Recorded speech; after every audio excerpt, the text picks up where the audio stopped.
We are discussing chapter number 5, power struggles and movements. Power struggles and movements, especially in the context of democracy. We'll try to understand this. In the earlier discussions, we have seen that this power sharing is very important to democracy. Very important. And how different tiers of government, like the central government, the state government, and the Panchayati Raj, etc., how this is power is being shared, and how different social groups like the Dalits, the SC, ST, OBCs, they are given the power, or they are sharing the power, or also the males and females, or the Hindus and the Muslims and the Sikhs and the Isais, all these are sharing the power. So we'll start with that, continue our discussion, and see how those who exercise this power, or those who have power, they are constrained by the influence and pressure exerted on them. That means every time a person, he thinks or she thinks that I'm going to be a politician, he fights election, he becomes some minister or chief minister or a prime minister. So we think that this guy is having enough power, he has all the leisure, he has all the, you can say, luxury. But that is not the case. The person who is a politician or who is in the prashasan or administration, he is influenced by various pressure exerted on him, and he is constrained also. So how these pressure are being exerted? So we'll talk about these struggles that we see here and the movements. How these struggles and movements and these struggles around conflicting demands, because people are struggling for certain demands. They want something. And the pressure, this shape of the democracy. So these struggles and movements are the basic ingredient, basic backbone, or this promotes the democracy. In this and in the next one also, we will talk about, first of all, the indirect way of influencing the politics, how the pressure groups and the movements, different andolans does that. And then next thing comes is the how or what are the ways to deal with these different pressure groups and movements by forming the political parties. So as I said, you are a kid. Now you want some toy. How are you going to ask from your parents? Say your parents, you are going to ask, your parent denies. Then what you are going to do? You are going to cry. You may not be eating for one day. Okay, you may not be talking to your parents. So these are the way you are going to put your struggle or movement against the toy you want. So this is a kid asking some, or he or she has some demand asking from the parents. Similarly, you and me as a citizen, we want something from the prashasan, from the government. We want something from the government. So we will do what? If our demands are not being met or they are not being listened, we'll do struggle. We'll do movements, different movements. So how struggles around conflicting demands and pressure shape the democracy, how they create a democratic environment, and what are the ordinary citizen like you and me, which ordinary citizen can play a role in democracy, and how? Through forming different organization, going to struggles and forming the movements. But before that, let me tell you stories, different stories of two different countries. And these two are very different countries. One is Nepal, very small country, our neighboring country, and we countries have no visas. Nepalese people work here, we work there. So, we are like family. So Nepal, what happened?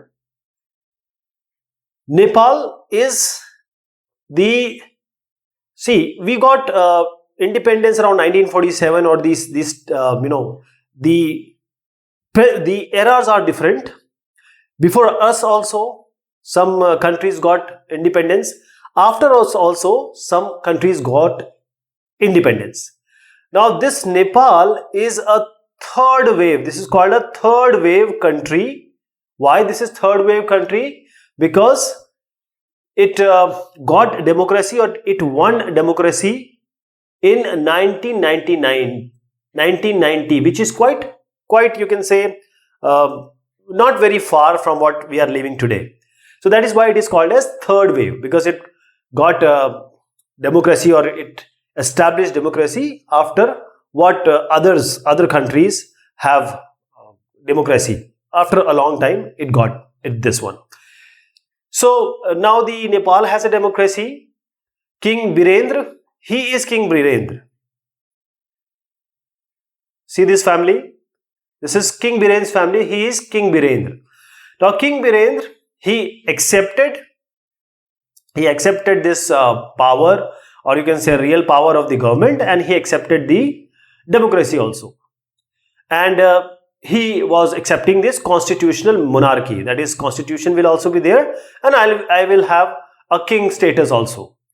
But the problem was, in mysterious circumstances, this family, this royal family of King Birendra, it was massacred. All were killed. This family got killed in 2001. Now, the king, or you can say the authority who got the new king status of Nepal, he was not ready to accept the democratic rule. King Birendra has accepted it as a constitutional monarchy. But this king Gyanendra, he was not accepting it.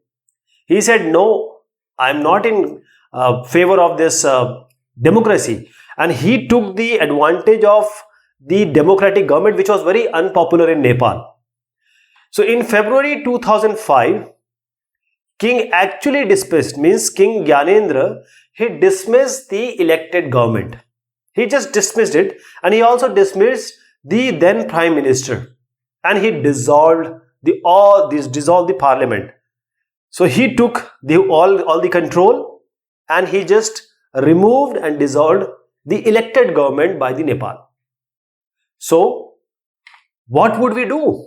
Nepal will do what? What will the people will do? Because someone has come, he might have massacred the royal family, and he is now also not in favor of democracy. He wants his role only. So now the struggle started. Nepal witnessed an extraordinary popular movement in April 2006. The movement was aimed to restore the democracy which was being ruled out by King Gyanendra. The movement of April 2006 was aimed at retaining the popular control over the government from the king. So everyone wants that the power should be taken from King Gyanendra, and now we want the power to be transferred to the elected people, that is the parliament. So all the major parties, not only the people of Nepal, all the major parties in the parliament, they forms SPA, seven-party alliance, and they called a 4-day strike. 4-day strike in Kathmandu. In the country's capital, Nepal capital is Kathmandu. Number of protesters, they reached there, and the protester number increased from 3 to 5 lakhs.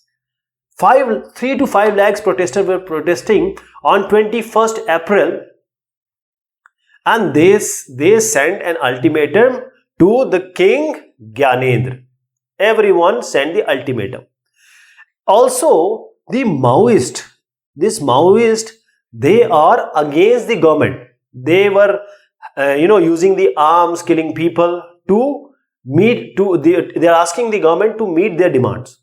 These Maoists also, they came along with the people, with this SPA. Can you imagine? The people who are against government, they also came with the government. Means the outlawed government. So this happened. What this king did, he said, okay, I'll give you some concessions. I'm accepting your some demands. So he just wanted to do some daya bhav.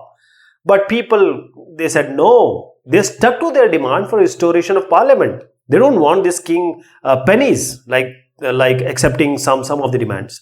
The power to an all-party government and a new constituent assembly.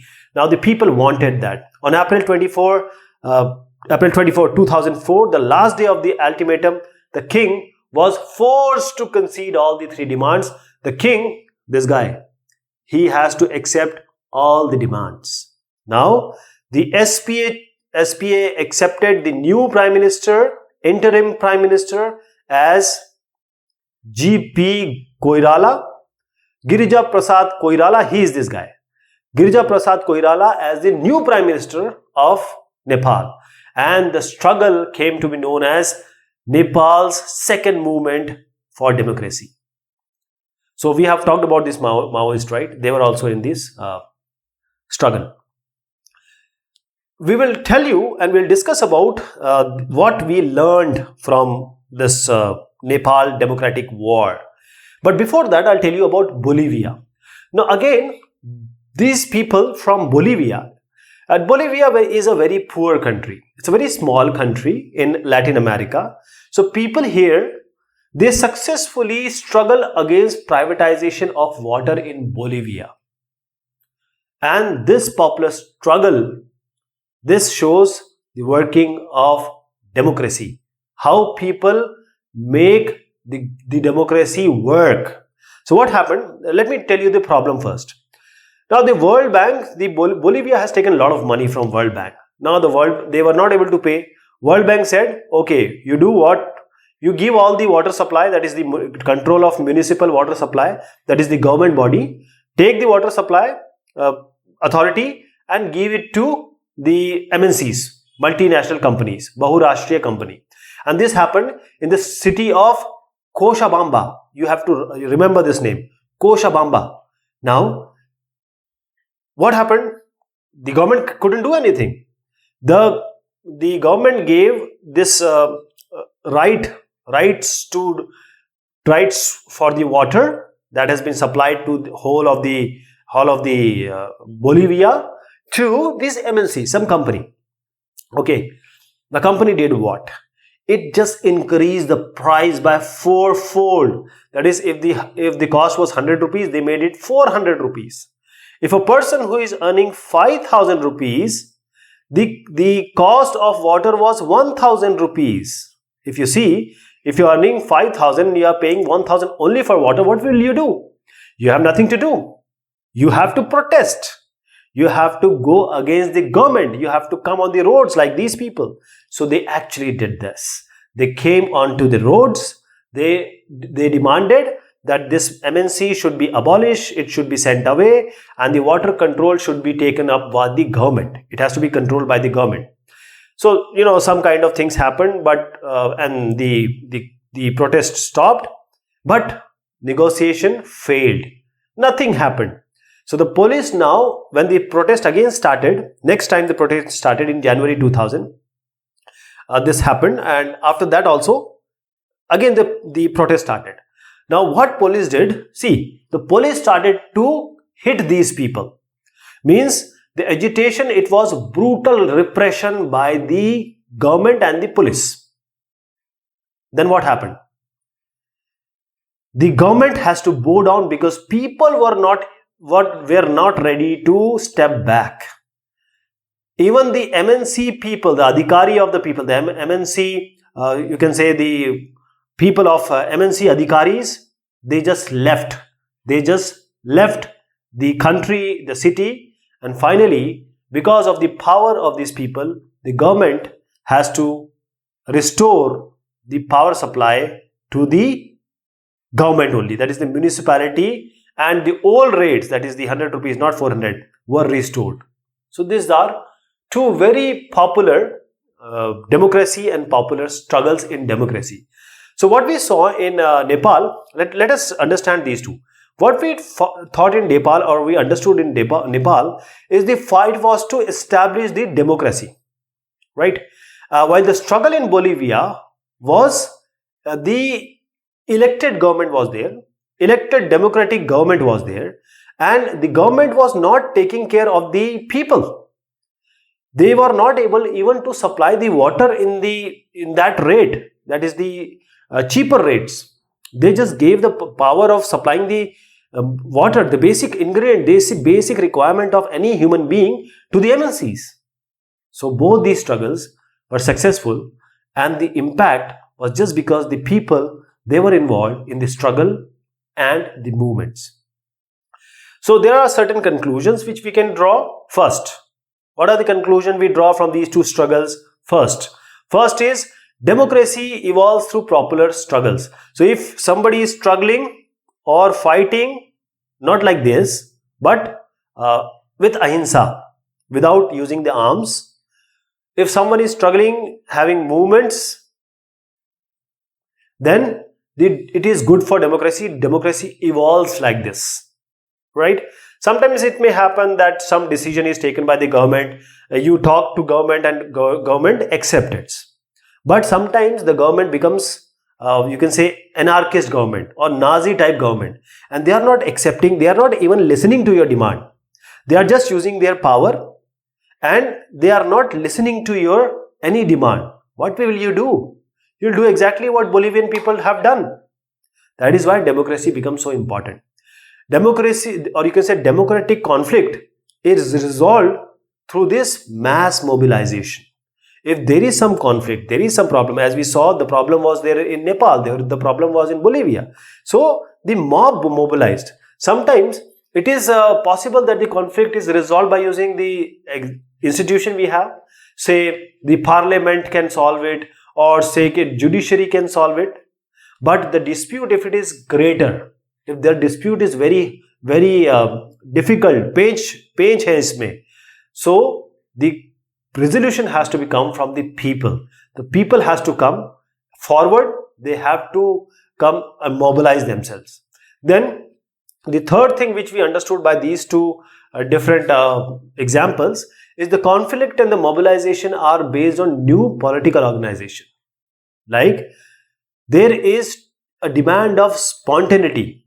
We have seen in past also, that is the public participation becomes very effective with the help of organized politics. So there can be many agencies, not only politics, there can be many agencies of organized politics. This includes political parties, pressure groups and movement groups. So finally we understood that the political parties can be there, the pressure groups can be there, and the movement groups can be there. These all are the means of mass mobilization, trying to solve the conflicts and try to let the government know that what are their demands, what are their problems. So coming to this mobilization in organization, as we saw in Nepal, 7-party alliance, SPA, along with Maoist,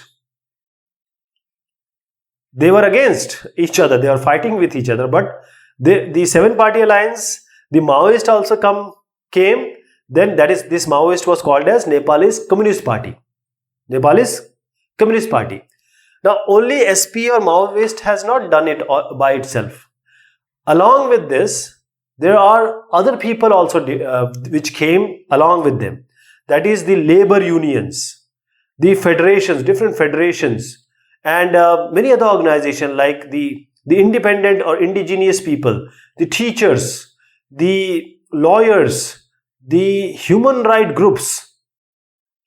They all came together, then only they represented their demands, and what demands they have represented, the government has to, not the government, King Gyanendra has to listen to it, because if so many people are protesting, so many people are in the struggle, they are saying something, the Satta Adhari or the government or Prashasan has to listen.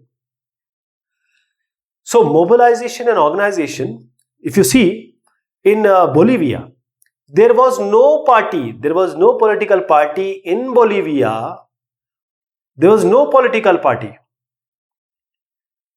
who were protesting against this water privatization. Nobody said that water is the basic requirement. Without water, how can we live? If you increase the amount of water or roti, kapda, makan, this is the basic things, and water is one of the important things without which nobody can live. Without air, without water, nobody can live. But not a single political party raised any kind of demand or protest against this. So this was led by FEDECOR. This is an organization called FEDECOR, and this organization comprised of whom? This organization has local professionals, engineers, environmentalists. This is FEDECOR. So the movement was supported by the Socialist Party, and this Socialist Party, because it was supporting these FEDECOR and the basic requirement of water not being privatized by the NNC, so that is how this party in 2006 came into power in Bolivia. So these examples, we can see that in democracy, several different kinds of organizations, they work together. Not only the political party, even an individual citizen is very important. So most of the organizations, they work behind any struggle, not a single being. So these organizations, they play their role in two ways. First, they can form a political party. They can join a political party. The obvious way of influencing the decision in a democracy for the government, of the government, that is the prashasan or administration, the direct participation is the first way. That is, if you say, my community is being, is marginalized, I have to do something. So I will tell you, come to politics, be a politician, make a party, come into the election, win, and try to be a vidhayak or a corporator or say an MP, and then work for your community. So this is one way. That is, सीधा चुनाव लड़ना, party banana. This is the first way. Second thing is indirect ways. Indirect ways is what? That you can form certain organization, you can form certain groups. These are called some interest groups. These are called some pressure groups, and you can make these different groups and pressure groups, and then you can ask government, because this group becomes very important when the people grows. Because every politician has to take vote from someone. Some pressure groups, these pressure groups also involves people. They also have votes. So this government has to listen to these groups. So what you can do, either you go directly to the politics, or you can make this interest group or pressure groups. These are the two ways. So form pressure groups or interest groups like this, or another organization, any organization you want. Pressure groups and movements. So pressure groups, as the name suggests, the groups, that is group of people who are there to apply pressure. Pressure on whom? Pressure on the administration, pressure on the government. So these pressure groups are organization. Please understand, they are organizations. They are sangathan that attempt to influence government policies. But unlike political parties, these pressure groups, they do not aim to directly control or share political power. That is, they are not made to gain any political power. They don't want to be ministers or in cabinet, right? They just want their demands to be met, whatever they have. So these organizations are formed when people with common occupation, say doctors, lawyers, with same interests, aspirations, opinions, akankshaएं, इच्छाएं, come together in order to achieve a common objective. So they all have common objective, and that is why these pressure groups are being formed. Now, what we see in Nepal, we have discussed about Nepal. So that the people who came on the street, that was not pressure group, but it was called as a movement for democracy. So when we talk about people movement to describe many forms of collective actions, that is the Narmada Narmada Bachao Andolan, the movement for right to information, RTI, that is why we got this RTI Act in 2005. Then the anti-liquor movement. The anti-liquor movement in Bihar, when the women, they started a movement. After that, Bihar is now a liquor-free state. And women movement, these are all the movement, environmental movement. So like an interest group, a movement also attempts to influence politics. So the pressure groups also and movements also, they both have the same agenda. They want to influence the politics, they want to influence the government policies. So they are not taking any part in the electoral competition, unlike the political parties. But unlike these groups, movements, these movements, as we see this Chipko Andolan and other Andolan we just talked about, Narmada Bachao Andolan, they don't have that formal structure. They are quite flexible. So what happened that if government came up with the CAA, that is Citizenship Amendment Act, so a lot of people came onto the street, Hindu, Muslims, Sikhs, etc. because they thought that if they don't come on the streets, there will be a problem when the NRC will come and the NPR will come, etc. So this is how the people, because of some, you can say, stimulus, they came on the street. So that is why it's not so formal. It's quite informal. Let me show you some these pressure groups like the Amnesty International, Greenpeace, Shelter. These are the examples of proper pressure groups. So social, or you can say sectional interest groups and public interest groups. So we need to differentiate between these two. Trade unions, business associations, professionals, for example, lawyer, doctors, teachers. These are some example of a particular section interest group. Usually this interest group seeks to promote the interest of a particular section. That is for trade union, Mazdoor, for Mazdurs, for laborers, for lawyers. So they are only interested in a particular section or a group of society. They are not interested in everyone.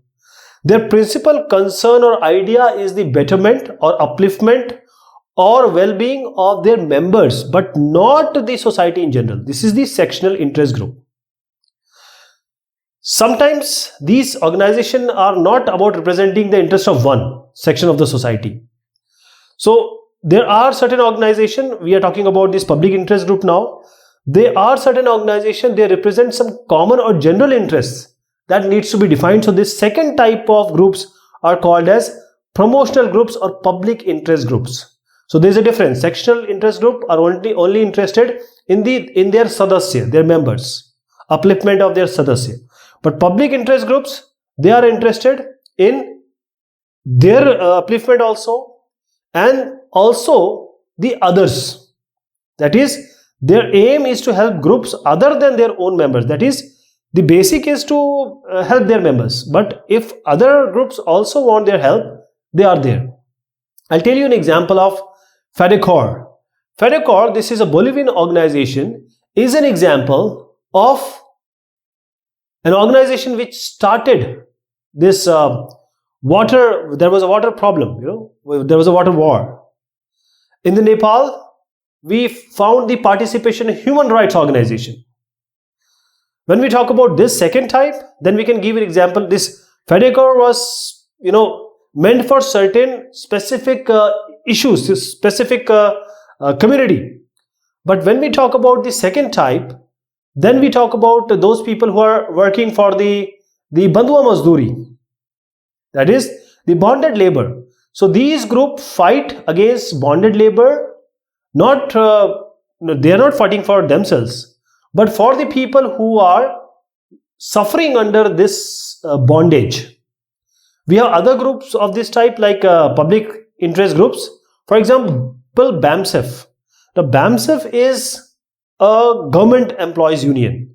That is BAMSEF, Backward and Minorities Community Employees Federation, BAMSEF. This is BAMSEF. So this is an organization largely made up of government employees only that campaign against caste discrimination, SC, ST, OBCs.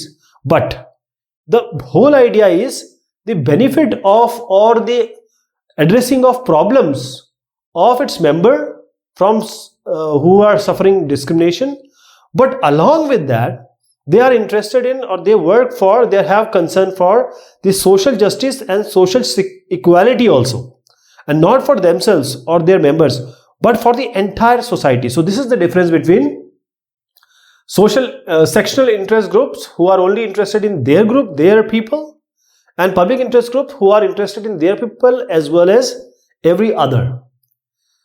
Now coming to the movement groups, Andolan Samuh. As in the case of interest group, we saw the group involved with movements also include a wide variety. So interest group has a lot of variety. Here also movements also has a wider variety. So most of the movements are issue specific movement that seek to achieve single objective and also in a limited time frame. That is, if this is, say they want it in 1 month, so this is the time frame, and they have a single objective like the Narmada Bachao Andolan. It is specifically meant for one specific issue. So this Narmada Bachao Andolan, this started with a specific issue of the people displaced by the creation of Sardar Sarovar Dam Bandh on Narmada River in Gujarat. So the objective was to stop the dam from being constructed, and after the dam was constructed, the problem was the compensation of the people who have suffered the displacement and all those suffrage which comes after making a dam. So these single issue movement can be contrasted with the movements that are long terms. So there are various movements. So a movement can be long term also, and it can be short term also. Narmada Bachao Andolan, as we just said, it is a movement. So because of the Sardar Sarovar Dam, it started, and for the one issue it started, but it became a wider movement. That is, it actually became a long-term movement that questioned that all the big dams which the government is planning or has planned, what is the model of development that required such dam? That is, the aftermath of making a dam is really dangerous. So movements of this kind tend to have a clear leadership. For example, in the Narmada Bachao Andolan, we have Medha Patkarji. She is a clear leader of them and some organizations, but their effective life is usually short, but in this case this is still going on. Let me take an example of environment or Mahila Andolan. So environmental movement is labeled for a large number of organizations, and it is a issue specific movement. It is the Paryavaran movement or environmental movement is only for environment, like saving trees, like saving the animals, saving the birds, flora and fauna. So these are issue specific movements, and there are large number. One movement is this one, the other one is this one. So there is an umbrella, you can say. The thing is that when you talk about a Paryavaran movement or environmental movement, they all have one specific thing in mind. That is, they have clear objective.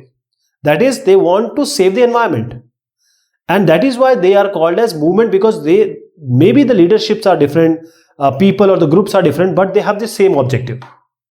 So we have an umbrella movement. We can have umbrella movement. That is this is called an umbrella movement, inside which or under this umbrella we have various movements, say movement 1, movement 2, movement 3. For example, we have this NAPM. NAPM stands for National Alliance of People's Movement. So this is an organization of organizations. So here is an organization which consists of various organizations. So various movement groups struggling on very specific issues. These are constituents of this loose organization that is called NAPM. So now the question comes that how does this pressure groups and these movements, they actually pressurize the government, or how do they influence politics? Because the main idea, key idea of making a pressure group or movement is that only. So first is they try to gain public support and sympathy for their goals and their activity to carrying out information. That is, how do they do it? They do campaigns, they organize meetings, they file petition, And they also try to influence the media. Media means the newspapers, the TV channels, and other medias. Today we have social media also. So they try to influence these. They try to call them and show them that what they are doing, so that their voice may be heard. If you see here, she is Medha Patkar. And as I said, that there are certain organizations which are umbrella organizations under which we have various organizations. Now, the second way how these pressure groups and movement exert influence is they often organize protest activity like strikes and disrupting the government programs. Because if they are disrupting something else, nobody is going to listen to them. Government is not going to listen to them. So if they stop the train, if they stop the buses, then the government will be, you can say, it will be pressurized to listen to their demands. Then there are business groups, big business groups like the Ambanis, Adanis, the Tatas and Birlas. So they often employ professional lobbyists or sponsors, or they can have they can sponsor expensive advertisement. Now, how did this happen? Can you imagine Ambani going to the Prime Minister or the cabinet and asking for something? No. Ambani will hire, because he has, he is the richest man of India. So he will hire some lobbyist, and these people will go to the government and they will ask for the favor in whatever way, because the Ambani is providing a lot of, you can say, a lot of this Rozgar, employment, and also it is giving the boost to the economy. So now the lobbyists are there who on the account of, or for the favor of these industrialists and big people, these lobbyists, they ask for the favor. In certain instances, the pressure group are either formed or led by the leaders of political parties, or they act as extended arms of political parties. For example, there are certain political parties. I'll just come to this, but there is one more thing before I go to this point. Political stance. There are various groups, these movements and groups, or you can say the pressure groups. They take a stand on certain issue. They have political ideology and political position in various major issues. This is very important. Now, coming to this point, which I said, that political parties have a hand above, or you can say they are favoring various groups. For example, almost all the trade unions, all the student unions, all these organizations, they are either established by the political parties, or they are wing of these political parties, or they are affiliated to the political parties. For example, NSUI is these, you can say, student wing of Indian National Congress. Then ABVP, this is the student wing of Bharatiya Janata Party. So that is how most of the pressure groups generally we see in the school, colleges, the universities, and in the offices like trade unions. They are subjected to, they are affiliated to these political parties. Sometimes we have seen that the political parties grow out of a movement. So if some movement is going on, for example, take this example. Now this is Assam Gan Parishad. Assam Gan Parishad, how was it formed? These were students. They started agitation. They started the movement to stop the foreigners, illegal immigrants coming to Assam.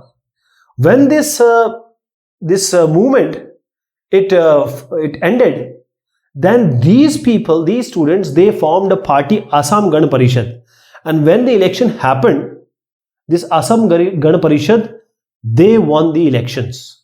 So this is how they made this Assam Gan Parishad. This came out of movement. If you talk about DMK or AIDMK, these parties also came out of the movement that happened in 1930, 1940, and this was totally based on the social reform. And it is not that these movements or pressure groups, they always oppose the political parties. They don't have any kind of It's not always like that. These people, they talk to the political parties or the government, so they have a dialogue, they have a negotiation. So movement groups have raised new issues that have been taken up by the political parties. For example, this is a political party 1, this is a political party 2. Now this political party is in government, this political party is in opposition. So this political party which is in opposition, this is government, opposition will take the issues of the groups, various groups and pressure groups, etc., and try to pressurize the government if they find it better to win the election. So sometimes political parties grow out of movement. If you see, all these are because of movements also. Now this important question comes is, how do you see this? Does these pressure groups and movements, they influence in a bad way? Are their influence unhealthy?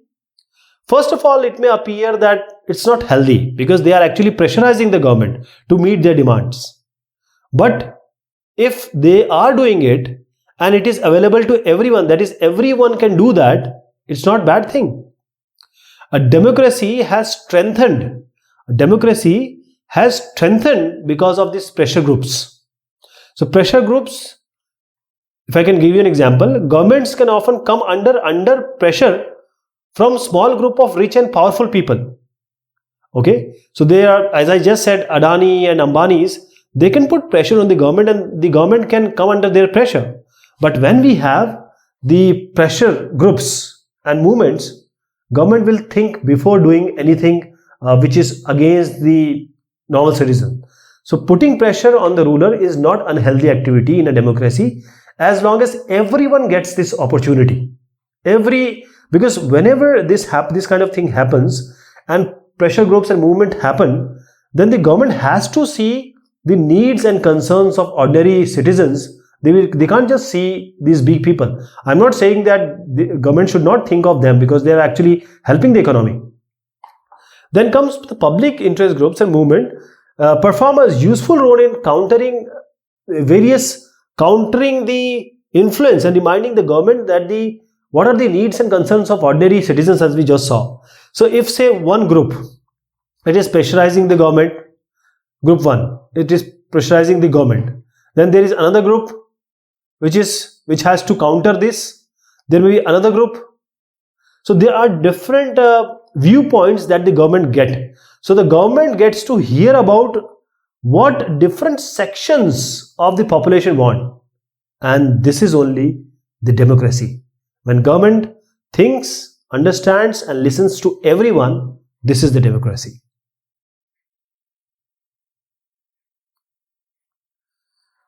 So this is all about this chapter. Thank you so much. Take care of yourself.